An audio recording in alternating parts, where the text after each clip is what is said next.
Hello, everybody. Mr. Hinnon here for the Henstitute Newsletter. I thought I would send this out probably about the end of every month. So we're getting to the end of August, and I thought it would be a good idea. I figured also that we can kind of hit at some of the things we've seen in the first week and a half of school and kind of go from there.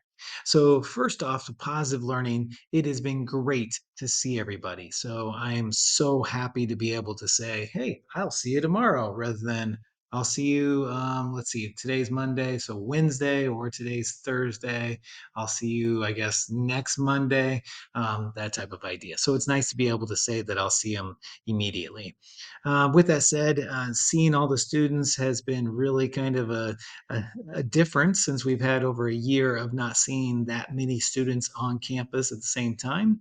But one of the things that I wanted to kind of hit at with this first little paragraph was the fact of dress code.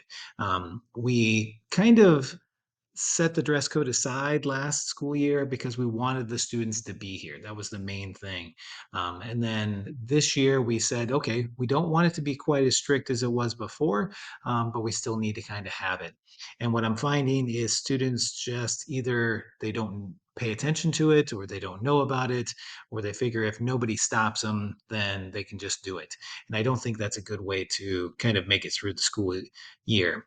So the main idea is you can wear any color solid shirt or solid pants, shorts, skirts, things like that. What I'm seeing is people are wearing things with big emblems, like this would not be allowed because it says Hogwarts really big on the front. As long as it was just a solid gray and nothing on the front, or if it was a small little emblem that could be covered by the ID, that would work. Same with shorts or skirts and um, things like that. People are wearing ones that are multicolored or plaid, and we need that not to happen.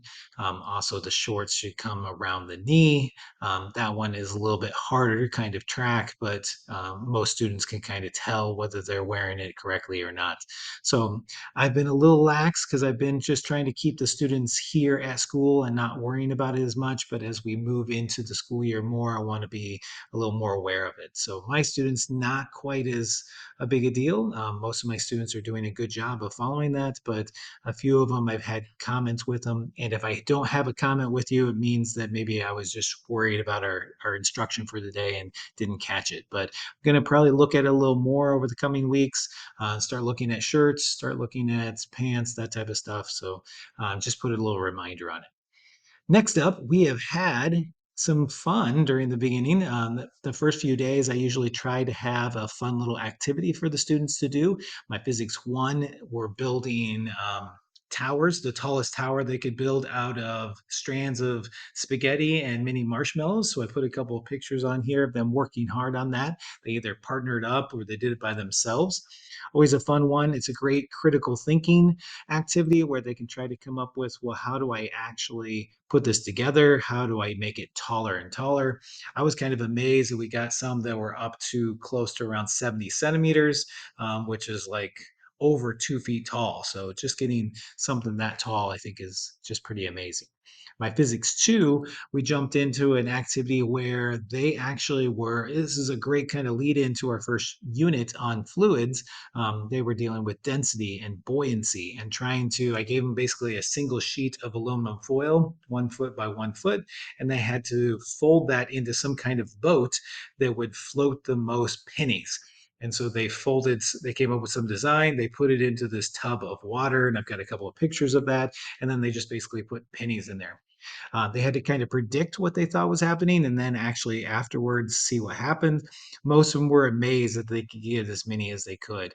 I had more than one group get over 300 pennies, which is like 3/4 of a kilogram. You're talking about a pound and a half of pennies, which is just kind of amazing with a single sheet of aluminum foil. So that was a lot of fun to kind of see. Some constructive feedback. This isn't so much constructive feedback, it's kind of feedback about my class. I am an AP class, so it's an advanced placement physics class. So you can sign up for the advanced placement test, which will happen in May. I think the cost is $97. This is I'm not positive of that, but I was trying to kind of guess. I put a couple of sites for preparing for that. The only downfall to AP, in my opinion, is you're putting all of your year into one test. So you're hoping you would do well on it. And it's one of the hardest tests. I mentioned this to the students in class that taking the AP test is you get a score of 1 to 5.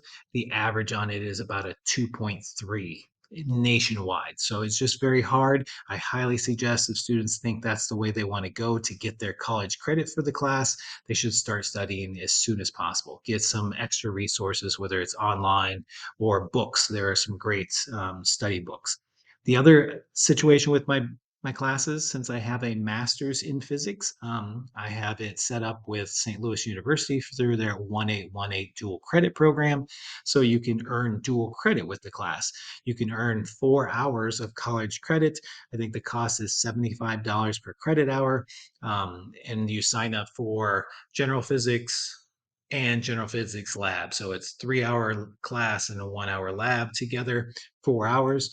The nice thing about that is you have that credit, and whatever grade you get in my class is going to transfer to SLU, and then you just transfer to another university. So kind of look at those in the coming days, because pretty soon I'll be sending out information to the students about how to sign up for both of those, or whichever one you want. You do not need to do both, just one or the other more than likely. So just kind of keep that in mind. Our weeks, we're going to be finishing with some tests and quizzes this week because we're a couple weeks in.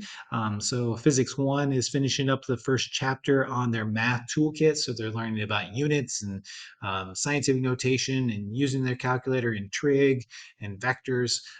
We'll do graphing as well. So we'll have a test at the end of the week on that. Physics 2, we're finishing up the first part of our unit on fluids. So we're going to take a quiz at the middle of the week on that, and then we'll move into fluid dynamics, the movement of fluids, and see what we can kind of figure out. I found this little video. It's a TED Ed video. It's a good one on overcoming obstacles. This person had some obstacles in their life where they were born without some fingers, and one leg was a little bit shorter, but overcoming those obstacles and not letting it slow you down, but just kind of using it as a push to get past it. You can do it, is what my little Bitmoji here is saying. And that's what I think every student can do. They can do physics, they can do whatever they set their mind to. Hope you enjoyed, and we'll have a great year.